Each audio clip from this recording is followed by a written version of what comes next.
Live টক শোতে দেশদ্রোহী নিঝুম মজুমদারকে Harpic দেখালেন সাংবাদিক সাইদ আব্দুল্লাহ। বুধবার মধ্যরাতে রাজনৈতিক সহিংসতা, গণহত্যা ও আন্তর্জাতিক আদালতে মামলা শিরোনামের একটি টক শোতে অতিথি হিসাবে ডাকা হয় অনুসন্ধানী সাংবাদিক সাইদ আব্দুল্লাহ এবং আওয়ামী লীগের জাতির পিতা নিঝুম মজুমদারকে। টকশো চলাকালীন সাইদ আব্দুল্লাহর কথা বলার সময় বারবার বিরক্ত করছিলেন নিঝুম। এক পর্যায়ে বাধ্য হয়েই চুপ হয়ে যেতে হয় সাইদ আব্দুল্লাহকে। এরপরই করে বসেন এক হাস্যকর কাণ্ড। ক্যামেরার সামনে তুলে ধরেন হারপিকের বোতল, আর সেই হারপিক দেখেই ক্ষিপ্ত হয়ে ওঠেন নিঝুম মজুমদার। অনেকের মতে নিঝুম মজুমদারকে শায়েস্তা করতে টকশোর আগেই সামনে হারপিকের বন্দোবস্ত করে রেখেছিলেন সাইদ আব্দুল্লাহ।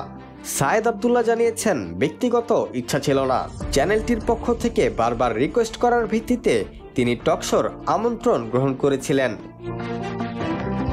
উল্লেখ্য, নিঝুম মজুমদার হিন্দুদের উপর আক্রমণ হচ্ছে মর্মে আইসিসিতে ডক্টর ইউনূস সহ ৬২ জনের নামে মিথ্যা মামলা করতে গিয়ে ব্যর্থ হন। তার মামলাটি গ্রহণই করা হয়নি। ৫ আগস্টের পর পালিয়ে গিয়ে বর্তমানে দিল্লিতে অবস্থান করছেন নিঝুম। Rakibul Hasan, D news, Bangladesh.